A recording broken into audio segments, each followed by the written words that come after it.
Hello and welcome to everyone out there who has joined in to the ReAD-iT webinar. My name's Terry Haines.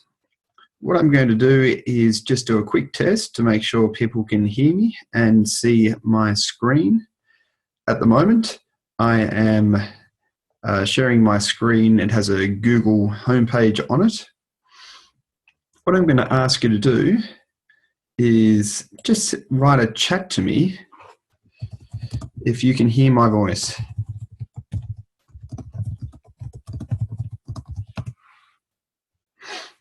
Excellent. Thank you, Kira, for responding there. What we're going to be doing today is running through a live walkthrough of the resource allocation decision tool. What I'll be doing is making a recording of this particular meeting, and I'll be putting that online.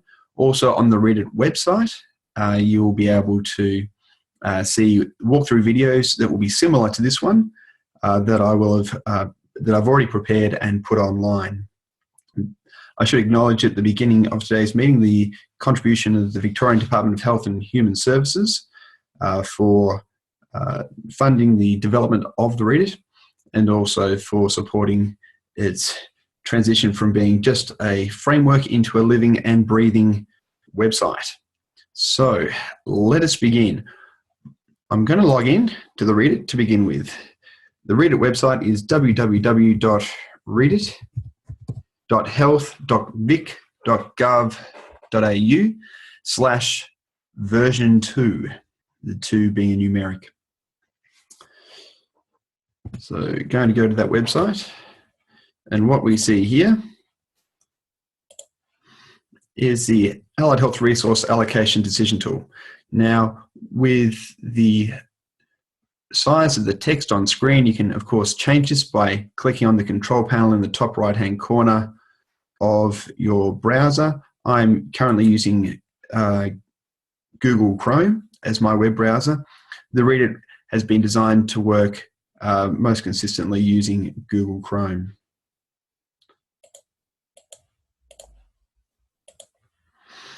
So now I'm going to sign into the ReAD-iT. When you sign in, start looking at it because it's already started while we set up the other one. Hold on for 1 second, I'll just mute that. Share it with everyone until we get the project. Can I ask people online just to mute their microphones? I think you can hear us. All right, sorry. There we go. That would be great. Thank you. Okay. I didn't think they could hear us. We can't hear them now. I've stopped talking. I'm waiting for you guys to mute yourselves. God, I think he's laughing at us. He was laughing at it. Oh, God. Have I done? That's all right. I don't know how to mute it. On the control panel, there should be a little button that says mute my audio.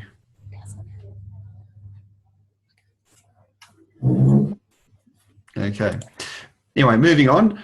When you get to the ReAD-iT login page, you can create a new account by clicking on this hyperlink down here.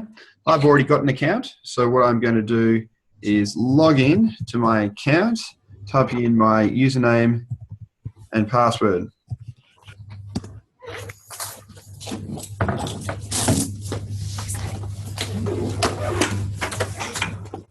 Again, if I can ask everyone to mute their microphones who are online, that'd be great. Thank you. Now, when you come to the ReAD-iT login, you'll find a dashboard page. It's got my name and details already showing at the top here, and a list of all the reports that I've been through and already completed as a part of the ReAD-iT. You'll also see as I scroll down, hyperlinks to all the walkthrough videos. So let's just follow one of those walkthrough video hyperlinks at the moment. What it does is takes you through to YouTube. Welcome to the Allied Health Resource Allocation Decision Tool walkthrough. And that's a recording of the walkthrough video that I've previously put on YouTube, part 1 of the module with a reduced budget. You'll see that with all the ReAD-iT modules that we have, that you can either talk about the walkthrough video with an increased budget, the walkthrough video with an unchanged budget, or the walkthrough video with a reduced budget. Now, this is all about how well we can allocate resources in these different contexts. So your context will either be one where you've got an increase in budget, you've got more money available to spend, and you have to decide the best way to spend that. You might have a context where you've got a reduced budget and you need to make a budget saving. And finally, you might have a context where you have a unchanged budget, where you're looking to transfer resources from one service or service approach to another. And again, walkthrough videos for all of those different contexts are prepared. I've tried to break them up into 15-minute chunks so that you can watch them more effectively. Again, I'm getting a bit of sound online from one of the users. If I can ask you all to mute your microphones, that would be great. It sounds like someone is doing a bit of typing or something in the background. Sorry, can you just tell me how to mute the microphone again? Because I can't quite find it. Okay, let's have a look. There should be a button that says mute on the left of your control panel. I can't see my control panel, sorry. Okay.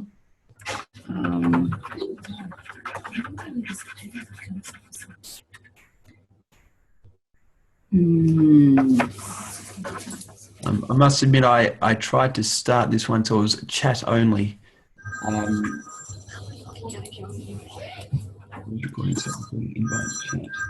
Okay, we might just change computers because I can't get it on this computer, so we'll just switch it around.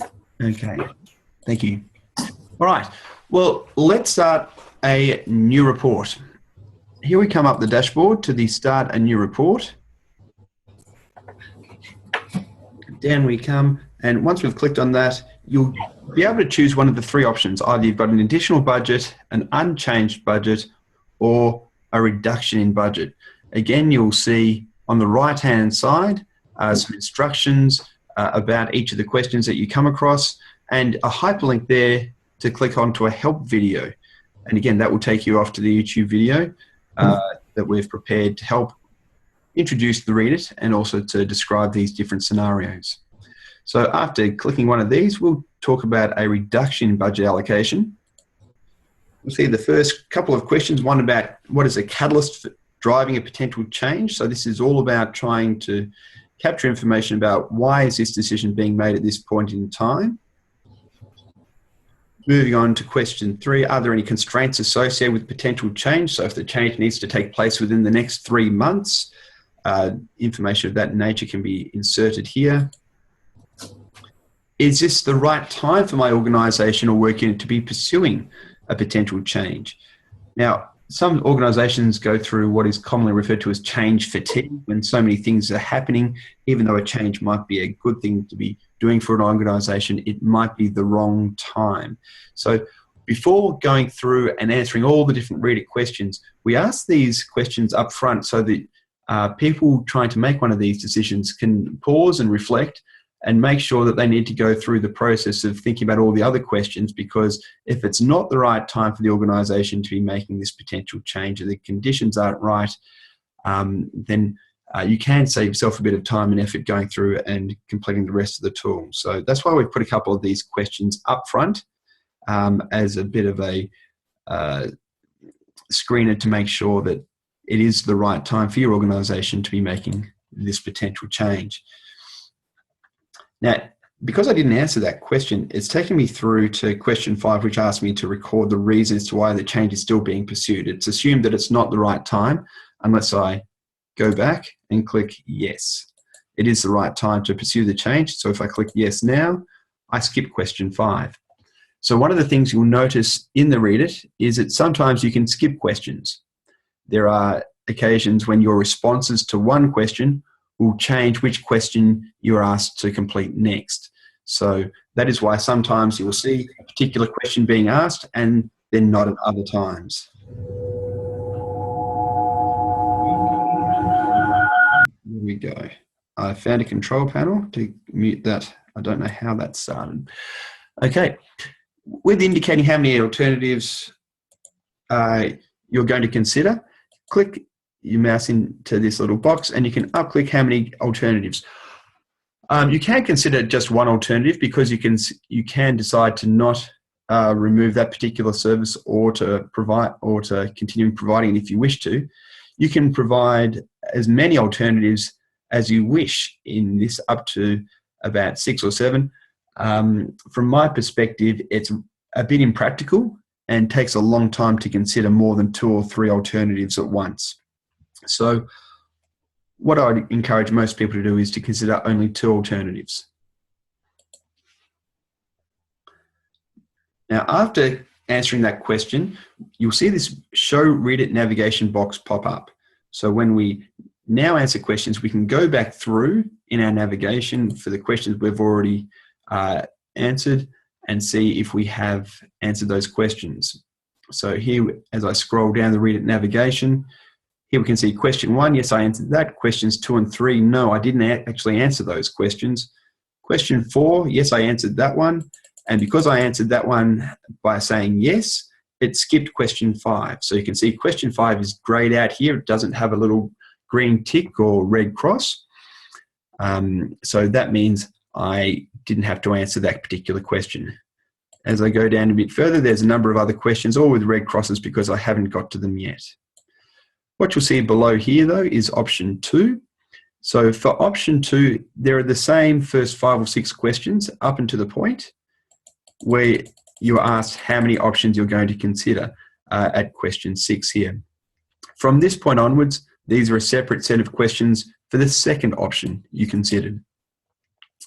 So that's how to use the ReAD-iT navigation. It's a very quick and easy way of being able to go from one question to another when completing the ReAD-iT. So what I'm going to do now is go back to the dashboard and go back, I feel like a cooking show, go back to one that I prepared a bit earlier.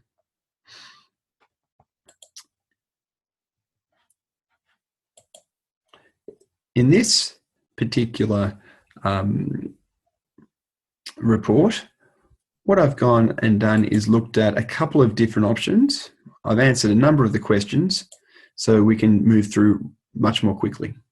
The first option that we're looking at here is the option of providing of reducing our service, where our context is as a community health service, $100,000 per year to employ a 1.5 EFT of community workers who are currently providing a computerised cognitive behaviour therapy service for community dwelling people in the Tweed Hill Shire who have depression.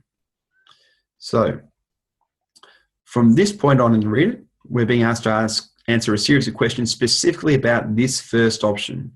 So here is the first option as I entered it using the MEOP format. That MEOP format, again, just refers to the magnitude of resources that we're planning to cease. I'll bring that over. The intervention or activity that you're planning to cease or reduce, the outcomes that you believe the intervention impacts on, so the depression there, and P, the patient population and conditions you're interested in ceasing or reducing resources towards. And again, there's another help video hyperlink there if you need help understanding how to describe the options that you are considering. This is actually one of the more difficult aspects of the ReAD-iT, being very clear and very precise with exactly what it is and what actions those services provide that you are thinking of ceasing or reducing. So I would encourage people to, again, look at that help video, and again, it just goes for 5 minutes to get a good background as to what we're looking at getting there. Question 9, is cessation or reduction of this option consistent with your organisation's strategic direction? So in this case, if we're a community health service and we do have need to provide services to manage both mental and physical health outcomes of our people in our community, then I've said no, it's not actually consistent. It's a reduction that we don't want to do. However, as I've entered into this text box, we need to consider reducing this service to enable us to meet our budget constraints. So we've had a budget reduction of some $100,000 for the next financial year. And we have to be able to meet that constraint while still providing our other services. So even though it is not consistent with what our organisation wants to be doing, it is something we have to consider. The next question, 11, is cessation or reduction of this option consistent with our work unit's core business? So sometimes within larger health services, there are organisational imperatives for the larger health service, and broken down within that health service, there are smaller work units or departments that have their own core business to be able to perform as a part of that larger objective. So this allows you to think about whether the activity sits within the core business of your work unit or whether it might fit better in a different work unit. And again, for our community health service, I'm saying no. I'm saying, again, we want to be able to provide services to improve mental health in our community. However, this model of care, providing computerised cognitive behaviour therapy, has been problematic for our team to deliver over the past 2 years. The next question is 13. Are there any adverse resourcing or funding contractual issues that may arise from cessation or reduction in this option? And when we write our final report relating to this question, we can add that detail in there. So I said yes, because we've got a software contract or a service provision contract with the online cognitive behaviour therapy program. Question 14. What's the type of problem this option primarily addresses? This question is important because it helps dictate where you go. So this is a bit of a decision point, and I've ticked the problem primarily being addressed is a specific health condition because we're trying to address depression. However, the other options are that you could pick a potentially modifiable determinant of health. So this is to really make it useful, the ReAD-iT useful for community health service programs that aim to address things such as social exclusion, education, housing, other issues that might affect someone's health and well-being in the long term as a social determinant of health. There is also an option to address problems related to health service operations. For example, people staying longer than expected in hospital so that hospitals can meet their performance targets more readily. So I've picked out that this is a specific health problem. Briefly describe the problem. Well, what I've said is there's a relatively high prevalence of depression in the Tweed Hill Shire, particularly after closure of the cheese processing factory, which was a large employer in our area. Question 16, how common is the problem in the community that we serve? This problem I've clicked as being very common. It's likely to affect between 25 and 50% of our population in Tweed Hills during the lifetime of the people who live here. These questions are important because obviously health conditions that have greater prevalence might be more important to try and do something about. Similarly, the next question, health problems that have a greater impact on an individual might also be very important to do something about. So this question asks you to describe how severely the problem addressed by this option affects the individual. Now, this is a difficult thing to do. It's a difficult question to answer sometimes. Up on the right-hand side here, we've got some examples about the types of classifications you could use, and here are some example conditions that might fit into each of these categories. What I've said is that depression in this population has moderate impact and is transient in that people often experienced episodes of depression that they can recover from, although a relapsing, remitting time course is possible. Again, it doesn't have to be a perfect answer. You select the option that you feel best meets the descriptions provided.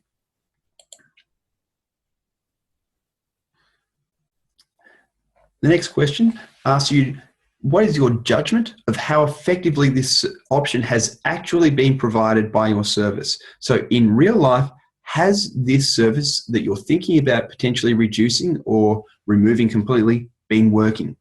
And what I've clicked here is that I don't think this service has been effective when we've been providing it in real life.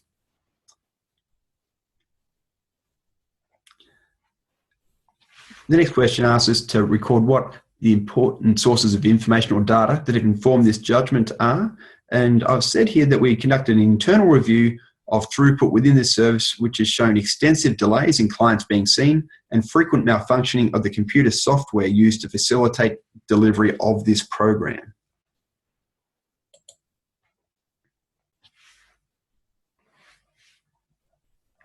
The next question, 22, asks you about how effective this option could be in ideal circumstances. So this is different to what I answered before. What I answered before was about how effective the option was in real life. But this question asks us about ideal circumstances, realistically based on the evidence. So in this case, I said, well, it could be somewhat effective. If we didn't have all the problems with the computer program and we could actually deliver this service quickly and effectively, it could be somewhat effective.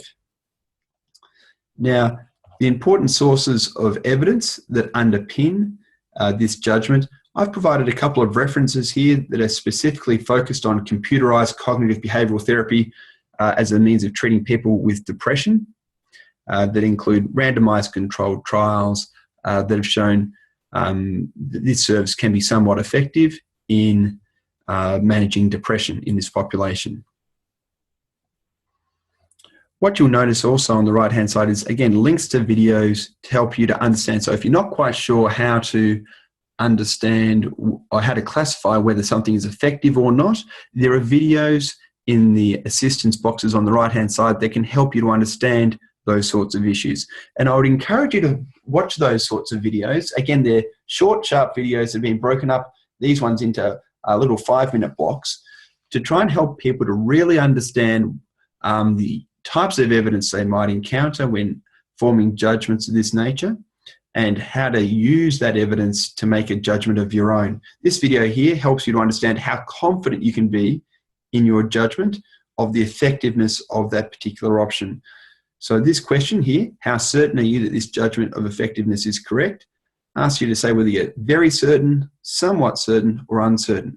Well, in those randomized trials that we've looked at, one of the key problems that we've found, there were 4 randomized trials looking at this particular intervention service delivery model, and in each of those trials there was dropout of about 25 to 30% of the participants in those studies, which meant that, you know what, 4 randomized trials of a reasonable size each is certainly a sufficient volume of evidence, but it's got some clear limitations in terms of its quality with that much dropout, and that's something that the systematic reviewers in the cited publication highlighted as well in their review. So I'm going to say only somewhat certain.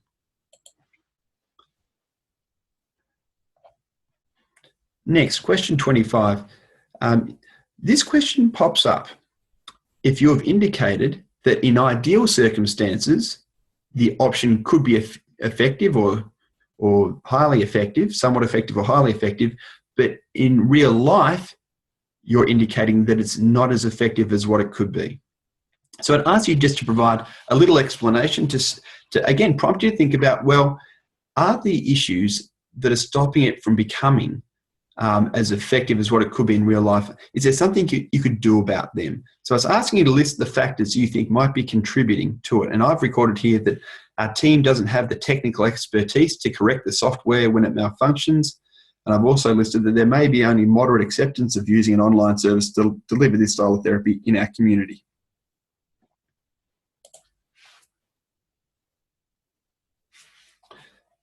Next. Question 26.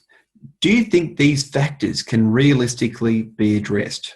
Well, for me, the lack of expertise in our community health service to be able to manage this IT program, it's a very specific IT program that we've been using, and I just don't think it's realistic that we'll ever be able to get over that problem. We don't have people who are readily trained in using that program to be able to fix it when it malfunctions. So I'm saying no, that factor just can't be addressed.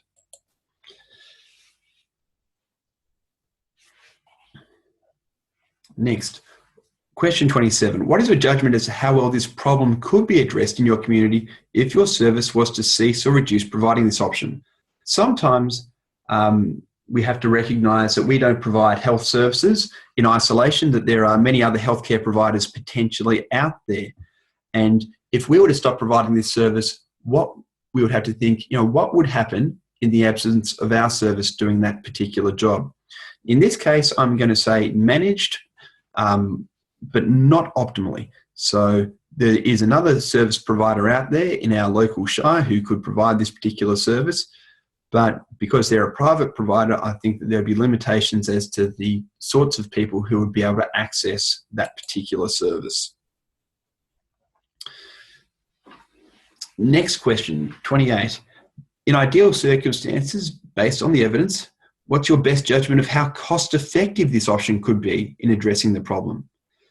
Now, again, there's help videos here, multiple help videos here, helping you to find out what is an economic evaluation, what are the different types of economic evaluation, and how to rate the cost-effectiveness of an option using this approach.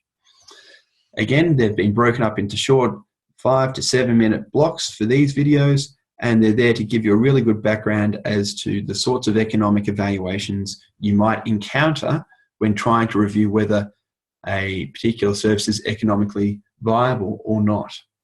In the case of computerized cognitive behavior therapy for managing depression, there is evidence out there. Here's a study that's been done. It's an economic evaluation of online computerized cognitive behavior therapy without support for depression in primary care based on a randomized trial. And one of the things that I've done when I've gone through and had a good look at this particular study is I've had a look at some of the costs that they've presented. What they found in this particular study is that there wasn't a big impact on the quality of life of patients in these studies who were exposed to the computerized cognitive behavior therapy. So that's this first column here.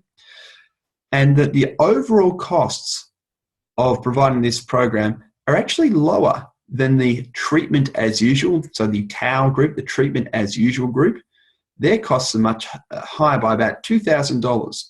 But I've had a look through all the different lines here and seen that, well, actually, they seem to be pretty similar most of the way down, with the exception of this one productivity cost here. There's two types. There's one called absenteeism, which is how much time people spend off work. And there's another one here, which is actually much more controversial. It's called presenteeism. And that's how productive people are when they're at work. So this is a typical situation where someone maybe gets a flu, goes to work, they still turn up, they still get paid, but they actually get very little done during that day. So presenteeism is all about how much people get done when they do turn up for work. So with those costs in mind, overall they're quite similar. The 95% confidence intervals shown in brackets here for each of these costs is quite wide. So I'm not hugely convinced that there's a big benefit here for the computerized cognitive behavior therapy. So I've clicked here. It's likely to be cost effective, but certainly not highly cost effective. It's only just getting over the line in my book. It's only a couple of $1,000 better off in terms of the average cost per person. So that when I get through to this next question, how certain are you that this estimate of cost effectiveness is correct? Again, I'm only somewhat certain. There's only one economic evaluation. The confidence intervals are quite wide, and there's not a lot more other than the presenteeism and productivity cost causing that difference in the overall cost for these patients in the different groups. Again, there's another help video here. How can I be confident that my rating of cost effectiveness is correct? So again, please feel free to have a look at that video and to learn a bit more about how to understand economic evaluations when allocating resources in healthcare settings. Next question, again, just asks you to record down the important sources of evidence. So I've written the reference that I've just shown you there online for this economic evaluation as that key source of evidence I've relied on here in making that judgment. The next question relates to whether cessation or reduction of this option will have an impact on the equitable service delivery within my organisation's catchment.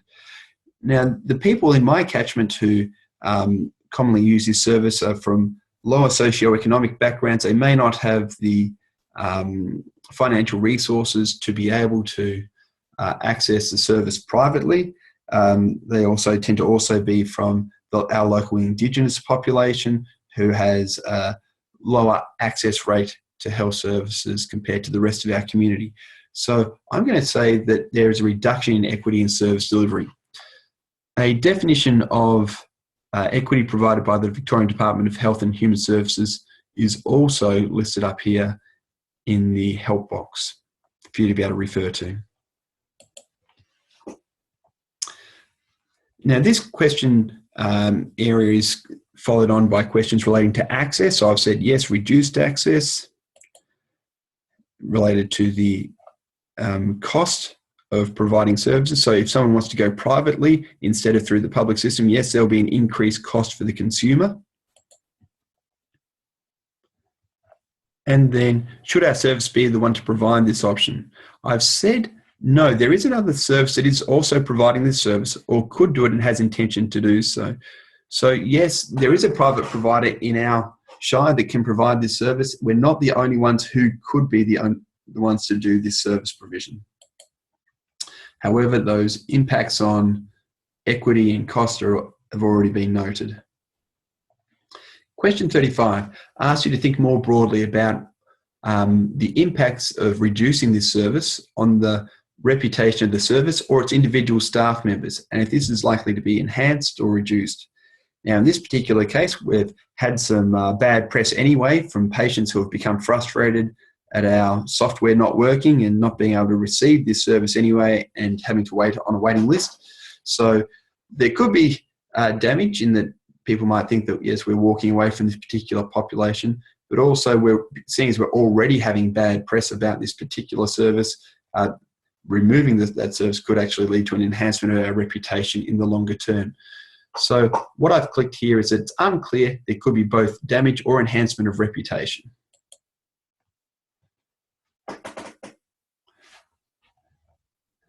Question 36. Are there any likely adverse impacts on interdependent services if the option were to be ceased or reduced? And for me, it was unclear. There could be adverse impacts for other services. So because our service has been providing the treatments for people with depression, what we might find is that in the remainder of our community health service organisation, that those patients and therapists will have to deal with those problems themselves more directly rather than being able to refer into our service. So people providing physiotherapy services or podiatry services might have to deal with additional issues of depression in their patient population that they can't refer to our service for. However, there is also a potential benefit for the private practitioner services in the area in that they might get increased business. So there are potentially both adverse effects and benefits for interdependent services from potentially removing this option. Question 37. Are there any likely impacts on the workforce, internal or external to your service? Now, in this case, we've got 1.5 staff members who might be adversely affected, or 2 staff members, who might be adversely affected because they're potentially going to lose their jobs. So I've clicked that yes, it's likely that the workforce may be adversely affected. Question 38. Is cessation or reduction of this option aligned with recommendations or policies from government departments, funding bodies and agencies? We've provided a list of different sorts of agencies on the right-hand side in the help box. However, for this particular option, I'm going to say it's actually contrary. Removing this service, it's not what our government wants. It's not what the department wants. It's just, unfortunately, one of the tough decisions we might have to make given our reduction in budget. Question 39 asks about whether this option is aligned or removal of this option is aligned with recommendations from industry or professional bodies. And again, I've said, well, it's probably contrary. There's professional bodies indicating that this sort of service can be effective and should be promoted amongst people with depression, and doing it via an online service can be a good way for health services in regional and remote areas to provide this service efficiently.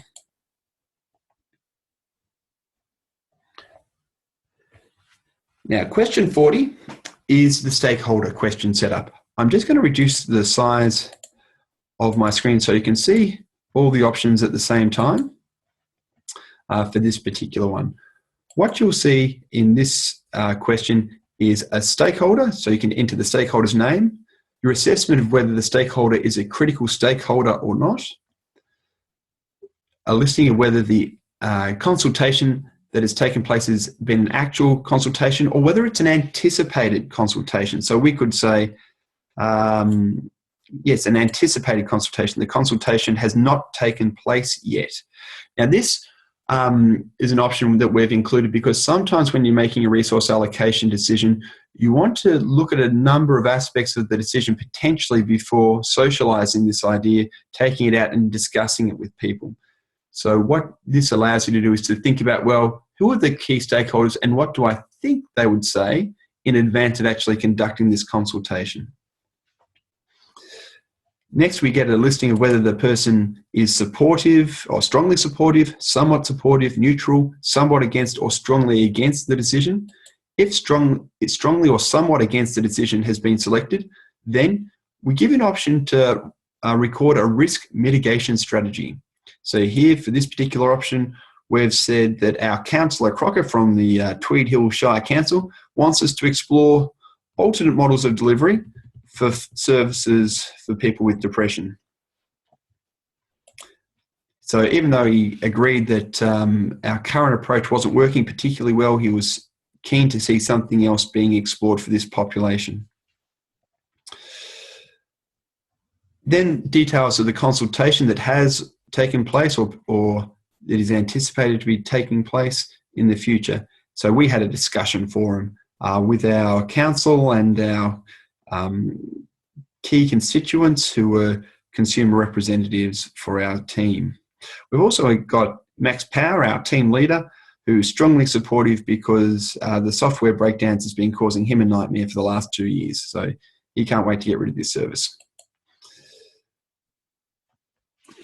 Okay, next question, question 41.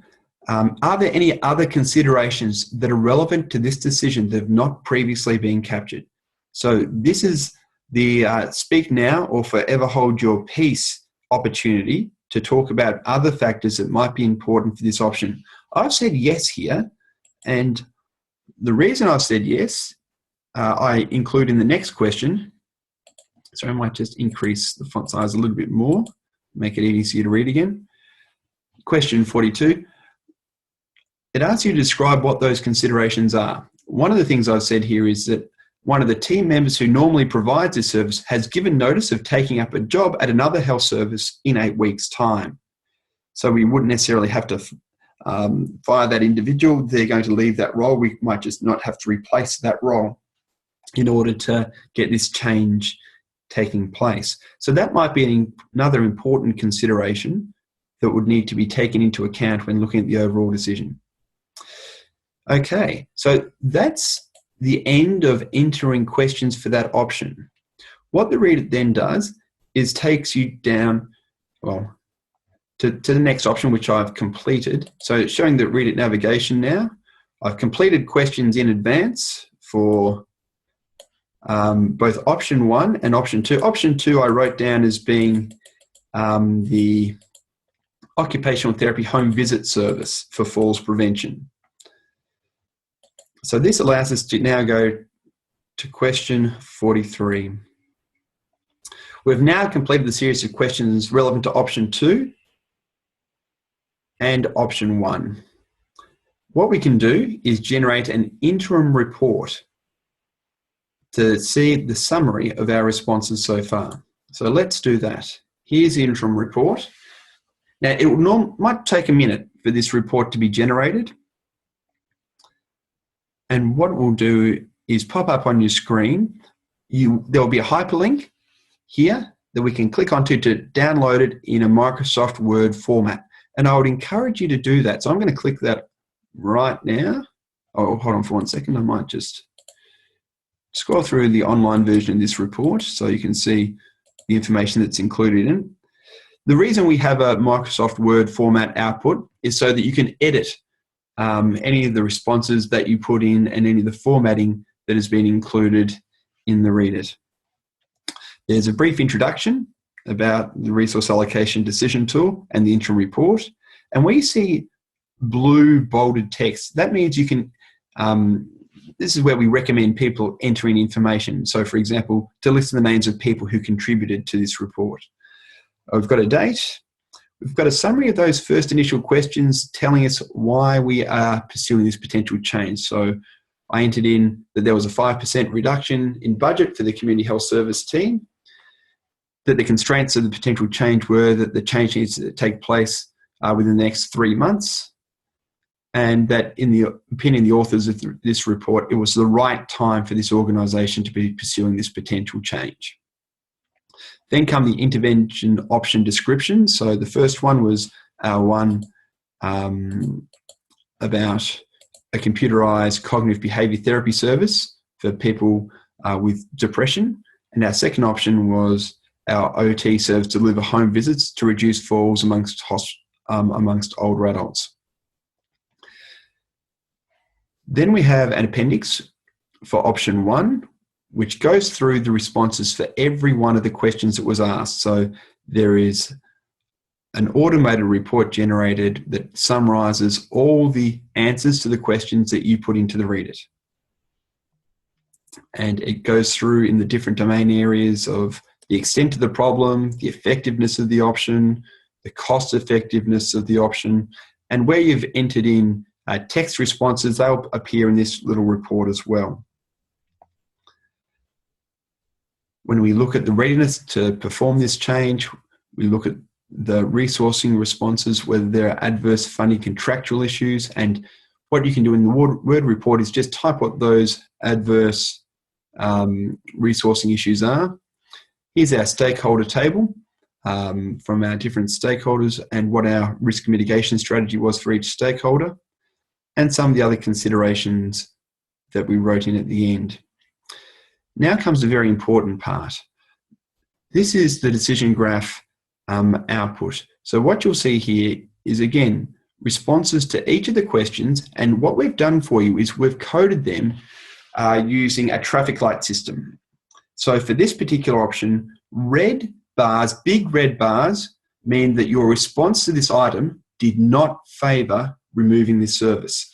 So if we look at the different bars that exist, see this big collection of big thick red bars here, and those questions were about access and equity. So when we entered our responses, we thought that yes, if we remove this service, then these patients aren't going to be able to access other services as easily. There's going to be an increased cost if they have to go privately, and it's going to reduce the equitable service delivery in our catchment.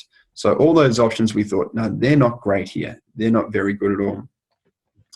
Whereas for effectiveness, what we were finding here is that these have some nice green bars, some long green bars here. The longer the green bar, the more in favour of the option our response was. So effectiveness, we thought actually it's not being particularly effective at all the way we're currently providing it. But when in ideal circumstances, it's still somewhat effective in the context of us not being able to do it properly in real life, still gives us a green bar. Other ideas here for the certainty in this judgment, and if there is a discrepancy between what is able to be provided in real life compared to what was being able to be provided in an ideal circumstance, this is a response to that question here. Because I said, no, I don't think those factors can realistically be addressed, so the factors related to the software problems, that's why there's a long green bar here, indicating that, well, it's probably a good thing to remove this option then. Now, when you're looking at this in the online view, changing the magnification here will affect how this graph looks. So you might have to just play around a bit. If I increase the magnification too much, there becomes lots of gaps in this graph. Whereas if I reduce the magnification down, it becomes easier to see the responses all at the same time. Again, we've got our little legend here. The further the red bars go in this direction, the less support there is for removing this option. The more the green bars go in this direction, the more support there is for removing this option. Orange bars indicate there was uncertainty in the responses that you provided, or some conflicting responses, such as, for example, the reputation question. We said that it could be good and bad for the reputation of our service. As a result, we've got an orange bar because it's not clearly certain one way or the other whether removing this service would be a good thing or not. Then if you scroll down further, you get a similar set of responses and a similar graph for the second option. So what we anticipate people doing is being able to look at the decision graph for one option, look at the decision graph for the other option, to be able to synthesize all the information that they've put in across these different domains of decision making that the questions have been focused on. And by doing this, they'll be able to make up their own mind as to what decision they want to make. Now, I would hasten to add at this point, don't just think, right, that graph has more red than that graph, or that graph's got more green than that graph, because the importance of each individual domain, each individual question area will vary from option to option, from decision to decision. And ultimately, it is up to you as a decision maker to decide what is important. The reason we have provided these colors and the reason we have provided these graphs is to try and make it as easy for you to process this information, and for others who you might present this information to be able to process this information to help you to come to your decision. But at the end of the day, it is your decision to make. We're not trying to take that away from anyone. All we're trying to do is, through using the ReAD-iT, is make it easier for you to consider all these different factors at the same time to be able to use that to inform your decision making. So what I might do at this point is close this down, go back to the ReAD-iT and make a decision. I'm going to say that, well, as much as I don't want to, we're going to remove the service aimed at the computerized cognitive behavior therapy service. And I'm going to keep the OT home visit service going. I could also select none of those options. Question 44 asked me to say, what are the key factors that have influenced you in coming to this decision or making this recommendation? For me, really, it was the lack of expertise in being able to fix the software problems. But there might be other factors that you might have considered important when making a similar decision. All this question is asking you to do is to keep a record of the key factors that have influenced your decision. Question 45 asked me to make key assumptions that we've made in coming to this decision or recommendation. And a key assumption that we've made is that really that we would not have been able to recruit in a new staff member who could have managed that software. So it is possible that we could have got someone in who's a bit of a computer whiz, who could have been able to manage that program, but we made an assumption in coming to this decision that we weren't likely to be able to do that.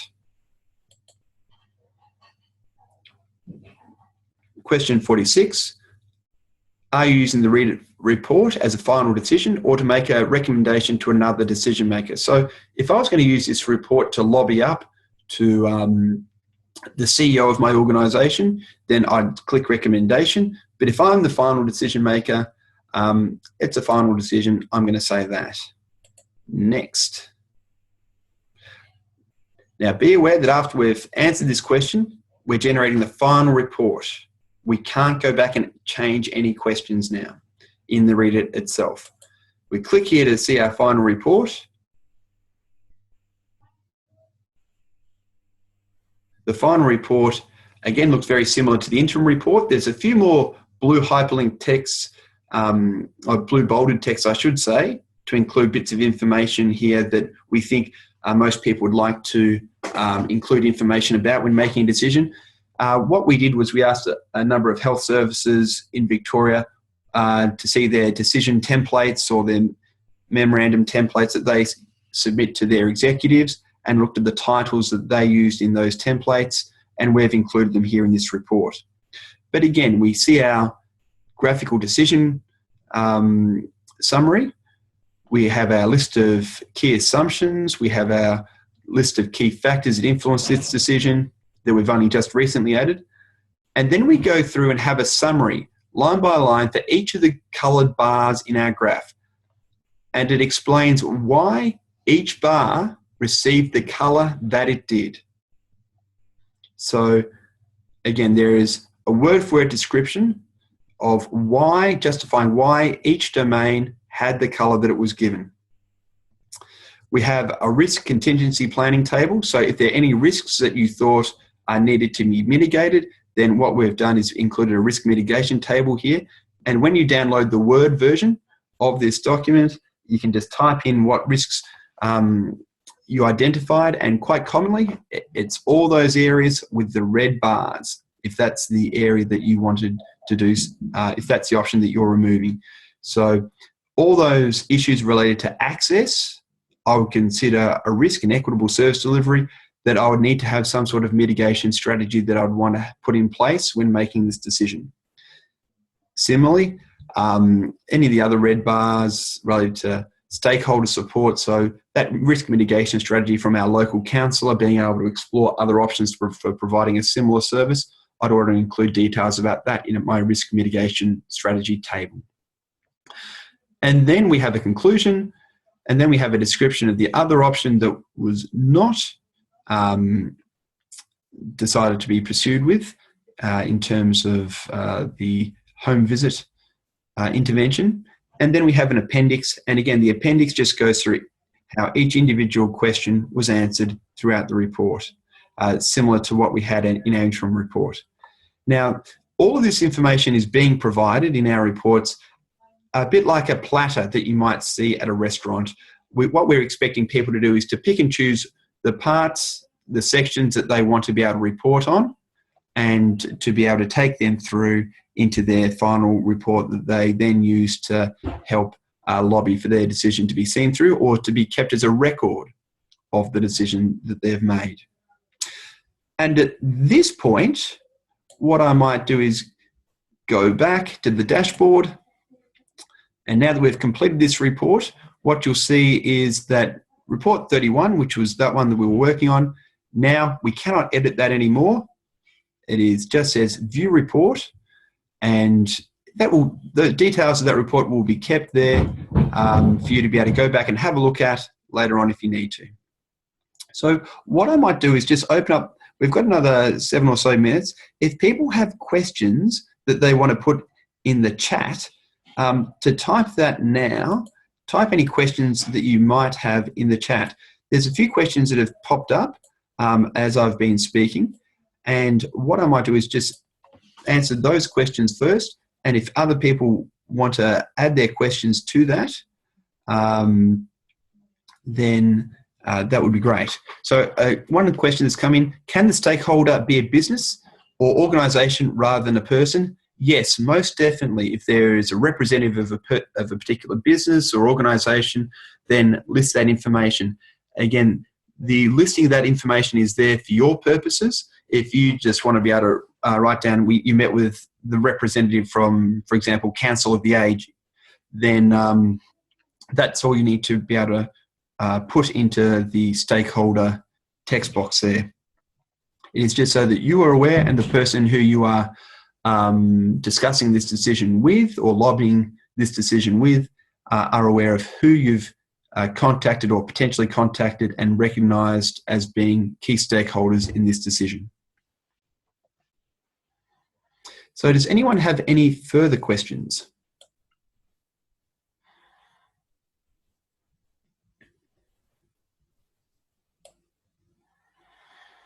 All right. What I might say at this point is that we've gone through the module for reduced budget in this particular webinar. The module for an increased budget looks quite similar and has a very similar feel to this module. The module where there isn't a change in budget, where you're transferring resources from one area to another, is quite different. And I'll be focusing on that module in the next webinar that I do in 2 weeks' time at this same time slot. And that's because the questions are phrased in a head-to-head context. So you're saying, is this better than that for this particular outcome? So I'll be using the ReAD-iT module where there is an unchanged budget in the next webinar, and people who are interested in seeing how that works can join me at the next webinar. Question that has come in and says, who has access to all the answers that you have put into the ReAD-iT tool? Does the Department of Health and Human Services have access? There is a back of house of the ReAD-iT tool that contains the digital information. The Department of Health can potentially access that information, but it would need to get ethical approval to be able to do so. What we are hoping to do in future is use de-identified data, so data that has stripped out any information related to who's completing reports or the context of the reports, and really focus in on the radio button responses. So not the free text responses, more the radio button responses, to be able to understand which factors are the most influential in which decisions are being made. So if people have 3 or 4 options that they're considering between, we would like to know from a decision-making perspective, is it the effectiveness that people think is most important? Is it the readiness for change? Is it the stakeholder support that is the most influential on the decisions that get made by how health services make resource allocation decisions?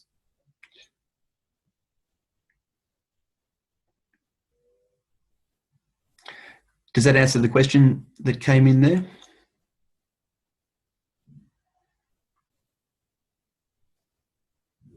Excellent. Last chance for any further questions. Got a couple more minutes before we have to close the webinar.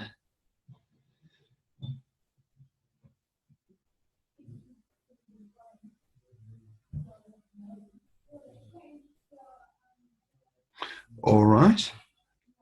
Well, what we might do is call it a day for today. Please feel free to contact me. My name is Terry Haines. I am Professor of the Allied Health Research Unit at Monash Health and Monash University. You can contact me at the email address terrence.haines, spelled Terrence, .haines, HAINES, at monash.edu. If you do have further questions, feel free to Google stalk me if you want to get the email address as well. Very happy to field questions that people might have about using the ReAD-iT. And on the basis of the questions that do come up, what we might do is develop a frequently asked questions hyperlink that we can add to the ReAD-iT so that people get their questions answered fully in future. All right, well, thank you very much, one and all, for attending today. I hope you found it informative, and good luck with using the ReAD-iT in future.